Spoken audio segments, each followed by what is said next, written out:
আসসালামু আলাইকুম। আমি আজকে এমন একটা নাস্তার রেসিপি দেখাবো যা দেখলে আপনাদের ইচ্ছা করবে তাড়াতাড়ি, যত তাড়াতাড়ি হোক বানিয়ে খেতে। এই নাস্তাটা ঝাল আর দুইটা মাত্র উপকরণ, তেমন কোনো উপকরণ ছিল না, আটা আর আলু। আমি আটাকে পরোটার আটা যেভাবে করে সেভাবে একটু হালকা সয়াবিন তেল আর লবণ দিয়ে মেখে আস্তে আস্তে পানি দিয়ে ডো তৈরি করবো। এখানে একটু কালো জিরা দিব দেখতে সুন্দর লাগার জন্য, আবার কালো জিরাটা দাঁতের নিচে পড়লে একটু ঘ্রাণও হয়। তারপরে আলু সিদ্ধ করে নিব, আলু সিদ্ধ করে আলুরে ভালো করে মেশ করে নিব।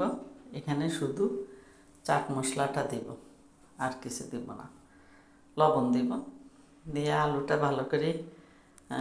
ভালো করে মেখে, যেন কোনো তলা টলা না থাকে, ভালো করে মেখে গোল গোল করে রেখে দিব।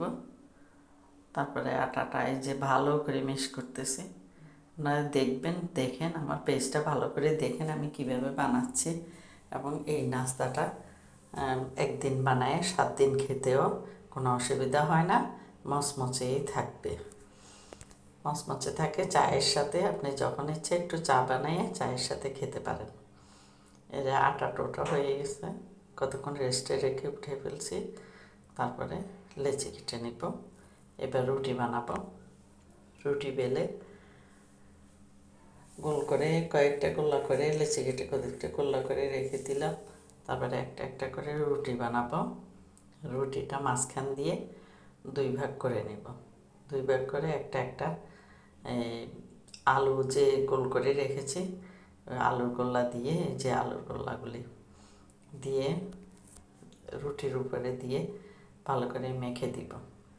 দিয়ে উপরের থেকে একটা ভাঁজ করব। দেখেন আমার ভিডিওটা ভালো করে দেখেন, দেখলেই বুঝতে পারবেন আমি কিভাবে বানিয়েছি। উপরের থেকে ভাঁজ করে এই যে কেটে নিব। তারপর হাত দিয়ে একটু বড় ডিজাইন করার জন্য, এটা একটু ডিজাইন মাত্র। এবং আবার এই ডিজাইনটা করলে ভিতরে তেল ঢুকে রোলটা অনেক মচমচে হয়। শুধু ভিতরে আলু আছে, কোনো চিকেন টিকেন দিই নেই। এই যে রোল হয়ে গেছে, এইভাবে রোল তৈরি করলাম। তারপরে তেলে ভাজবো। তেলে অন্যান্য জিনিস যেভাবে ভাজেন সেভাবে ভাজবেন, মচমচে হয়ে যাবে। একটু লাল লাল হলে উঠে ফেলবো। আবার ডিজাইন ছাড়াও আমি রোল তৈরি করেছি 2টা। এই যে দেখেন, এখানে আমার অন্যান্য নাস্তাও আছে। দেখেন অনেক সুন্দর, সস দিয়ে খেতে অনেক মজাদার, অনেক দিন রেখে খাওয়া যায়।